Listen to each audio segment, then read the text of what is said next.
Hi, everybody. Welcome to a new episode of your Fredcast. My name's Gary, and here I am once again. All right, ladies and gentlemen, today we're going to talk about the book Germs, Guns, and Steel, which I haven't read totally, but I have started reading it recently. It is 100% about geopolitics, so that's the focus of today's episode. So if you're curious to know why have I brought this topic, and more importantly, why is the question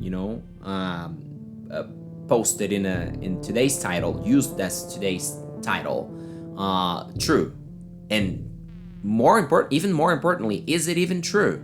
Is it true? Gary, are you okay? Are you saying that the countries that are between the Tropic of Cancer and Tropic of Capricorn and Cancer tropics tend to be poorer? Is that true? Is that what you think? Well, my friends, it's not what I think, it's a fact. Okay? The question is why? All right? So today's episode tends to be a little more serious. I mean, all of them are, but yeah. I hope you're really into discussing these curiosities, this geography and interesting cultural differences between countries and places all over the world. I think that all English students should be curious about the world as a whole. The main points, the most important and relevant facts that will inevitably impact us, especially if our main target, our main objective as English learners is to travel the world, right? But nonetheless, let us do what we always do. Today is a chilly and rainy Friday afternoon. I really am cozying here to talk to you guys. I'm cozy in a cozy situation, of course. So, well, I have already grabbed my cup of coffee, hot coffee, to warm my chest, and I really encourage you to do the same. So go grab a cup of coffee, tea, whatever it takes for you to relax. It's a chilly day, it's cold, so yeah, no soda or beer today, unless of course you really want to. But that's it. Having said that, let us just jump into today's main topic. Let's do it. All right, so let us just start answering the question that is posted in the title of this episode. So in case you're curious enough just to hear the answer to the question, I mean, the answer is not yes or no. It's not a closed question. It's not are the countries in the tropics poorer? No, this is a fact. They are poorer than the countries out of the tropics. The question is why? Okay. Well, as I said at the beginning of today's episode, I'm totally based on the book.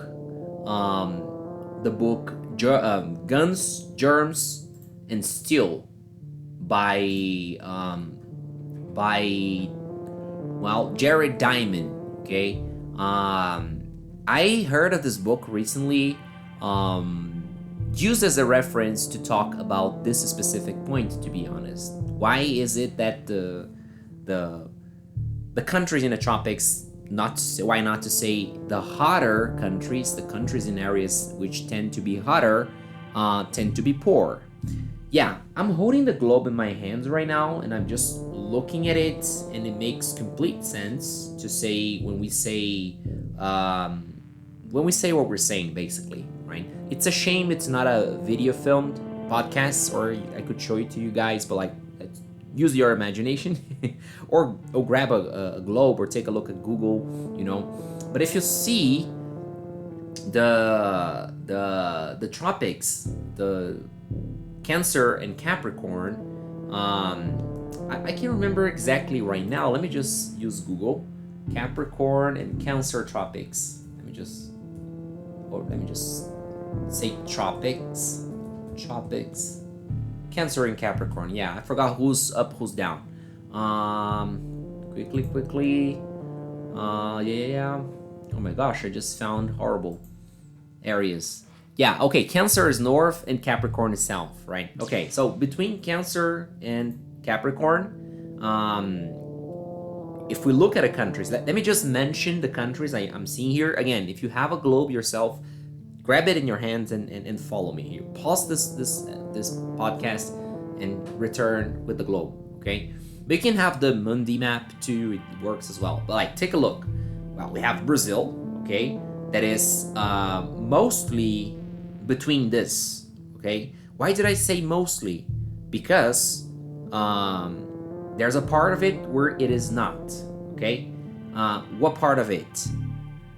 80% of São Paulo, okay? Well, maybe not 80%, but like half São Paulo, okay? The São Paulo state, and then the South states. Now you tell me, which states are the richest in Brazil?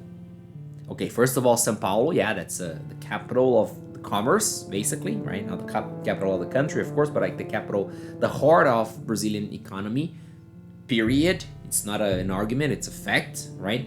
But like, if we just consider states, apart from São Paulo, of course, because of the São Paulo capital, the capital of the state, but like Paraná, Santa Catarina, and Rio Grande do Sul, they're richer than the other countries.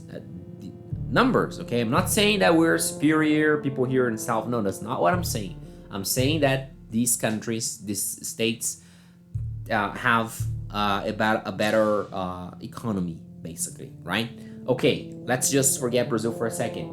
Let me just tell you, Africa is, well, it's an estimate, of course, but let me say 90% or something like that inside the tropics, okay?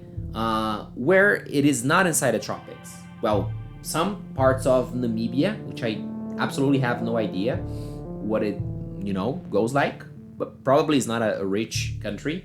Parts of Botswana, which I don't know much, but I don't know, I have the impression it's a more or less country, economically speaking, of course. A little part of Mozambique in south. I know Mozambique is more or less too.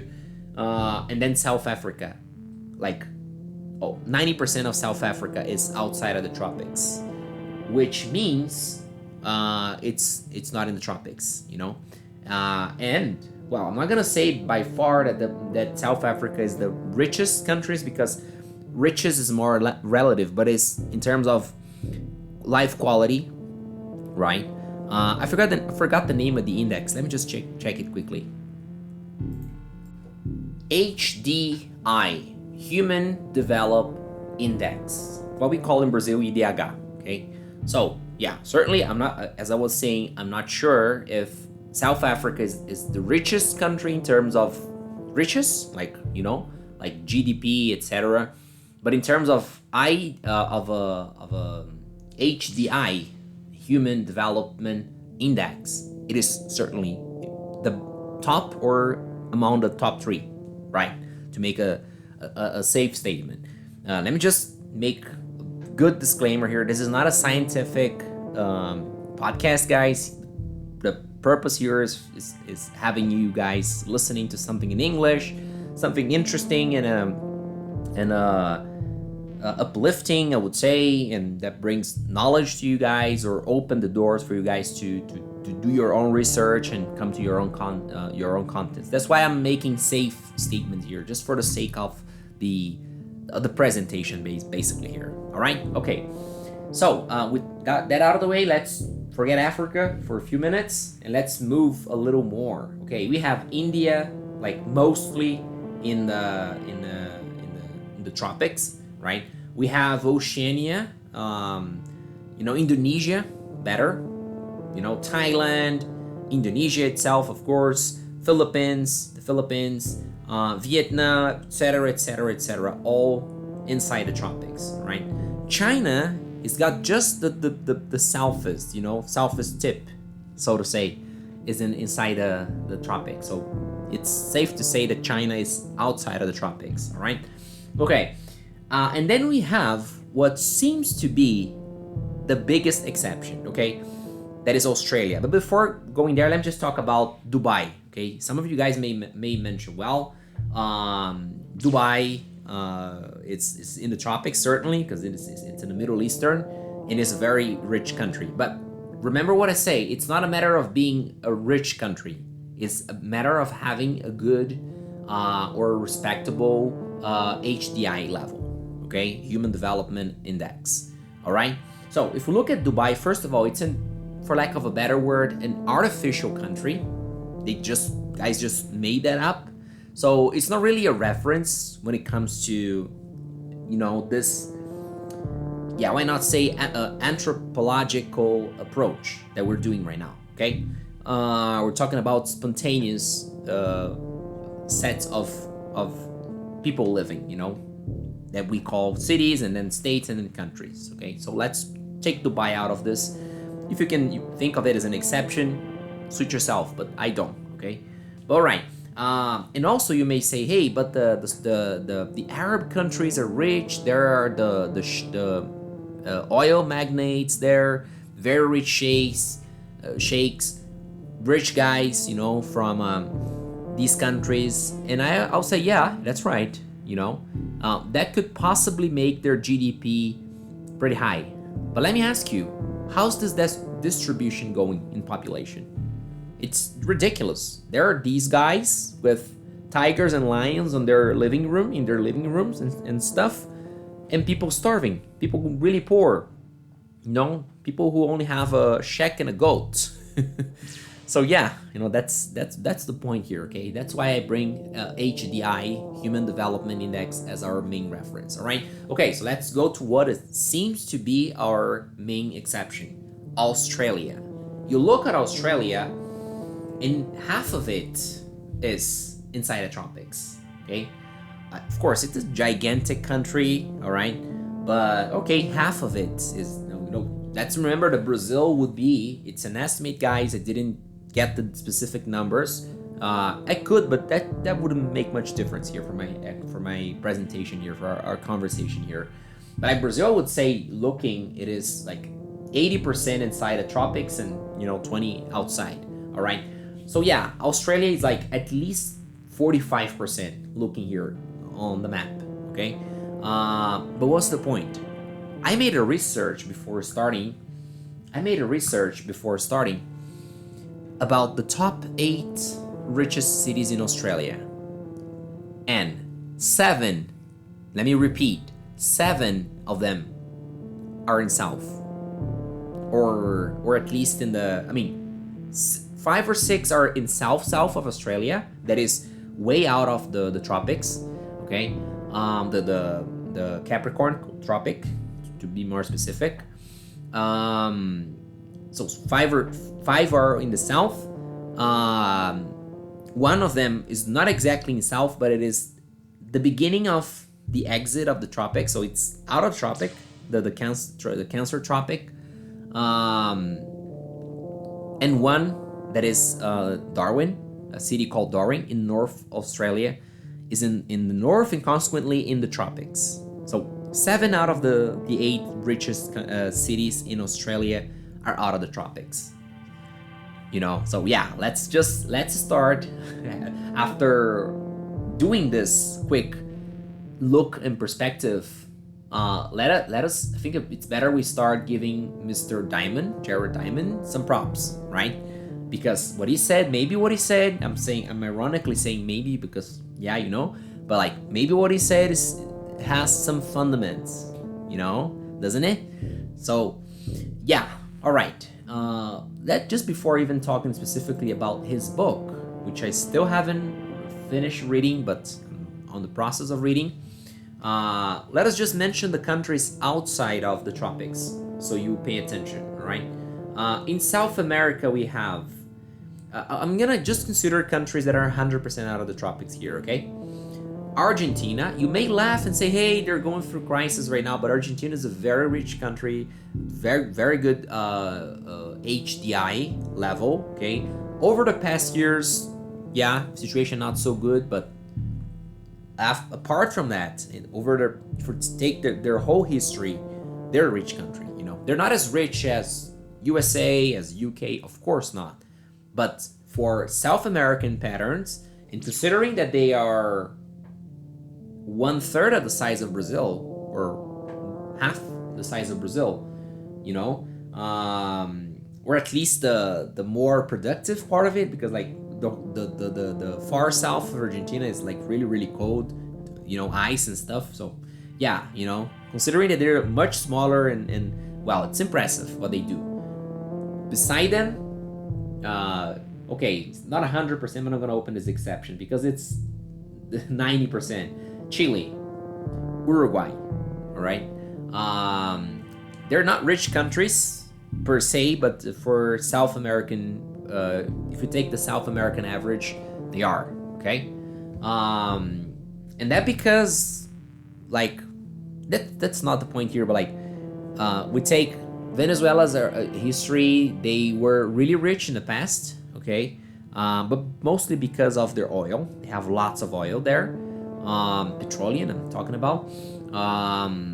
And then if we just take the numbers, we're probably gonna have a higher average because of Venezuela's past history, right? But anyway, again, this is not the point. Let's just continue this little journey before we talk more about the book. So what else do we have outside of the tropics? Outside the tropics, of course, United States, except for Florida and parts of Texas, and yeah, some no, forget it. I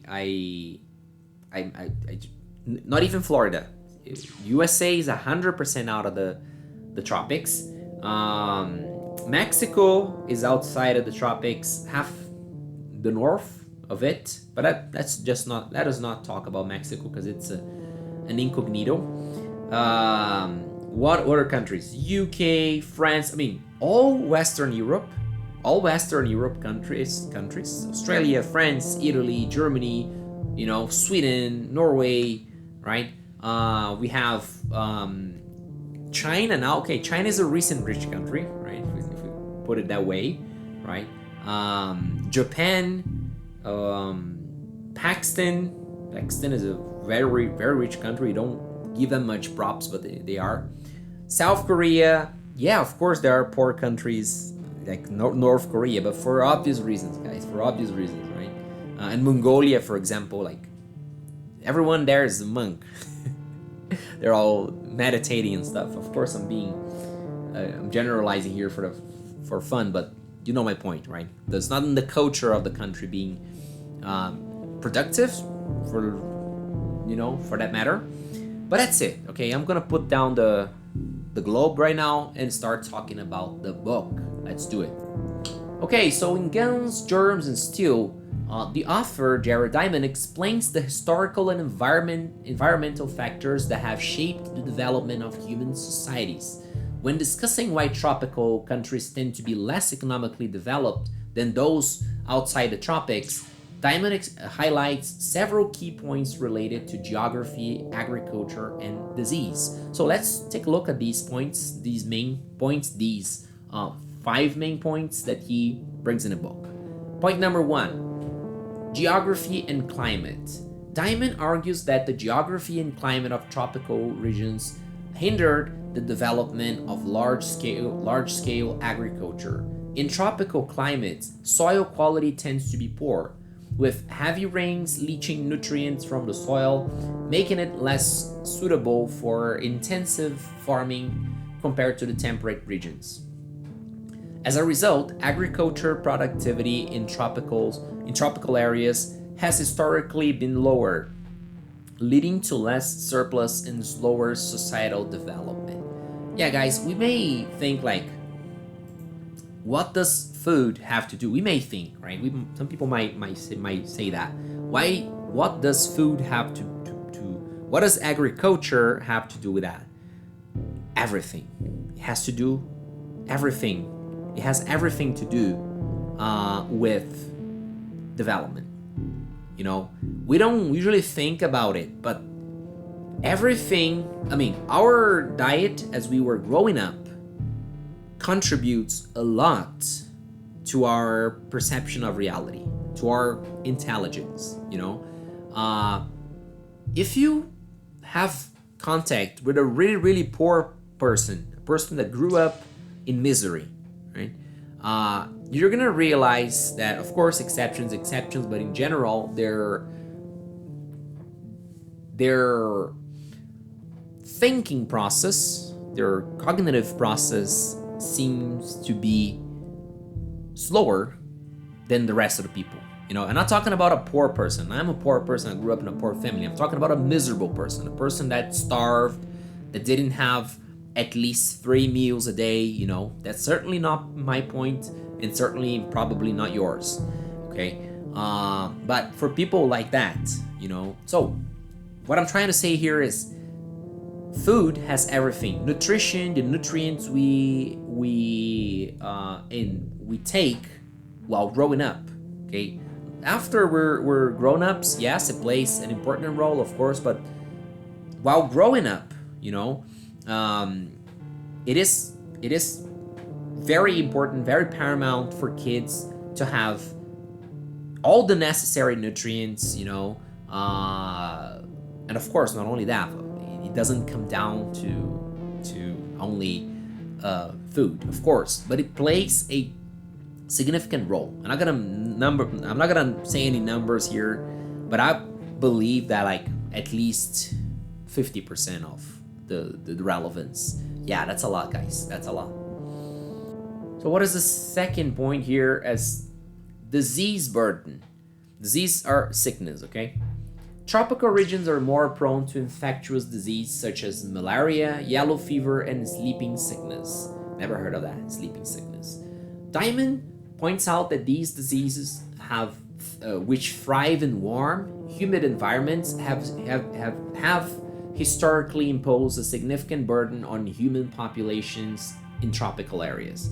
This high disease burden reduced population densities and productivity, limiting economic development and technological advancement in these regions. Of course, the disease burden doesn't come alone, just like, oh, there are more diseases in warmer countries. Remember, guys, the main point here is cooler places, countries versus warmer places and countries. All right, so it's not meant to say that, well, there's like way more viruses in the air in warmer countries, although there is more, yeah, as the book will say itself, as the author will say himself in the book. But it's a matter of how much you spread them, because well, I know it's counterintuitive, but we tend to crowd more when it's hot than when it's cold, right? I think probably like back in the caves era, when we were living in caves, we would gather together more to kind of heat each other, But ever since we started building houses and homes, this dynamic is totally gone. So talking about modern world, we tend to go together, to crowd, to go to the beach, to go to events, to go out and talk to people when it's hot rather than when it's cold, don't we? Well, I think so. I think this is one of the ways that diseases may spread more, right? Of course, if we're talking about the fact that we tend to, in the warmer countries, have a poorer nutrition basis, right? Meaning we don't take the nutrients that we need as kids, especially. Of course, as grown-ups, as adults, but mostly as kids growing up. We develop a organism more fragile or less strong, if you prefer, and totally more. I'm gonna use the word that the book brings: more prone to be sick. If we're more prone to be sick, some of us the death rate and will be higher, and more people will die. So the number of people around will be lower than those in more in chillier, in more chilly places. In other words, outside the tropics. Right? Okay. The third reason he mentions is domestication of plants and animals. The tropics have had fewer suitable plant and animal species for domestication compared to the temperate zones. In temperate zones, like the Fertile Crescent, there was a higher concentration of domesticable plants and animals that supported early agriculture societies, which eventually led to technological and economic advancements. In contrast, tropical regions had fewer domesticable species, which limited the ability to develop large, stable agriculture societies early on. Well, the author mentions here the fertile, if you prefer, crescent, and I couldn't help but think, well, is this indeed? Because he mentions it as being a place with more. I'm gonna read again, with more higher concentration of domesticable plants and animals, as opposed to the places in the tropics. But I couldn't help but think, isn't the fertile crescent in the tropics?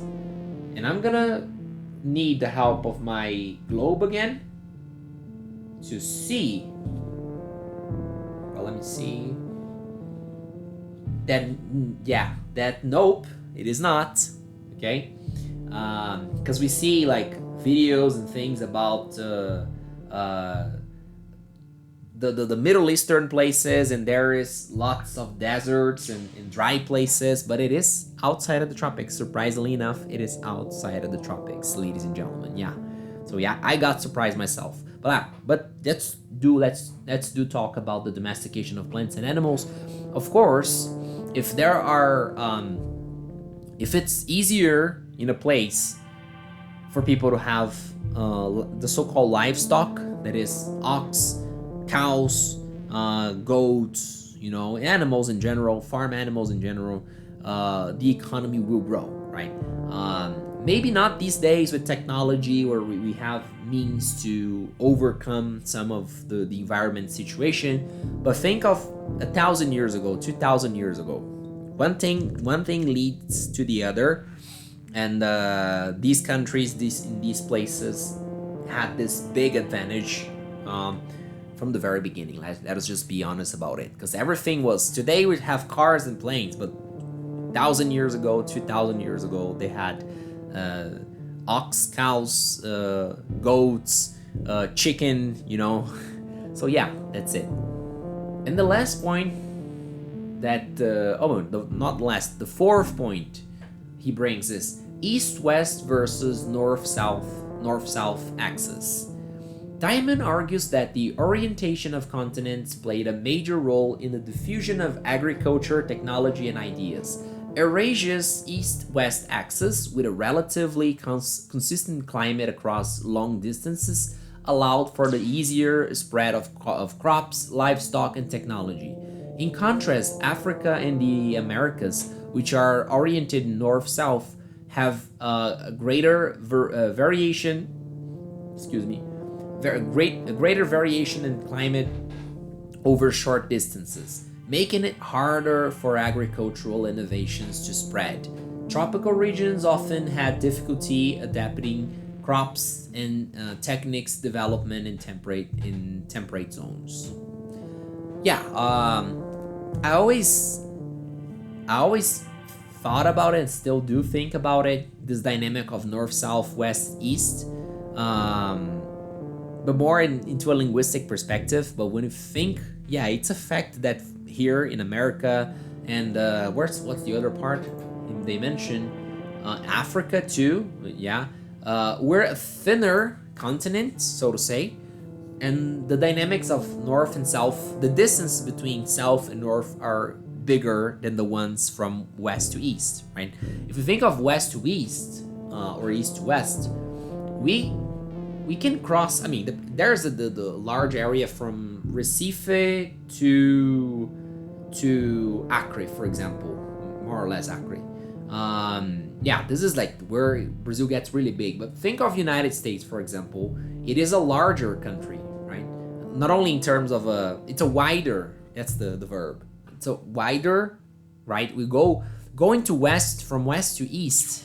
It's harder in the United States than going from west to east or east to west in Brazil, for example. Unless the east-west you're talking about is Acre to Recife, But other than that, like in general, is this there's this thing, so we have what he says in this point is that we have a climate variation more accentuated in Brazil and Africa than the one we have in places with like in the fertile crescent, for example, or United States or Europe or Eurasia as a whole, like Europe and Asia. They're connected countries, connected continents. So yeah, I think that's what he tries to say in this point. And finally, the fifth point, colonialism and exploitation. Although Diamond does not focus as heavily on modern economic systems in guns, germs, and steel, the legacies of European colonialism also play a role. Colonizers often extracted resources from tropical regions while hindering the development of local economies, creating long-lasting economic inequalities. Okay, but that brings us to the beginning of the book. Actually, the very first question that Jared Diamond asks in the beginning of the book is, why was it that Europe invaded America? Got to America by their ships, and not the other way around. Why didn't the Incas, the Brazilian indigenous people, got to Europe, for example?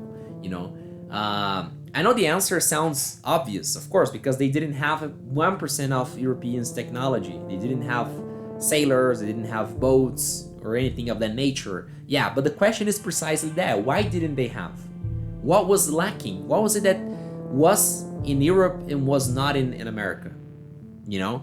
Of course, that goes to the whole continent, to the whole American continent, even the place where is the United States right now, right?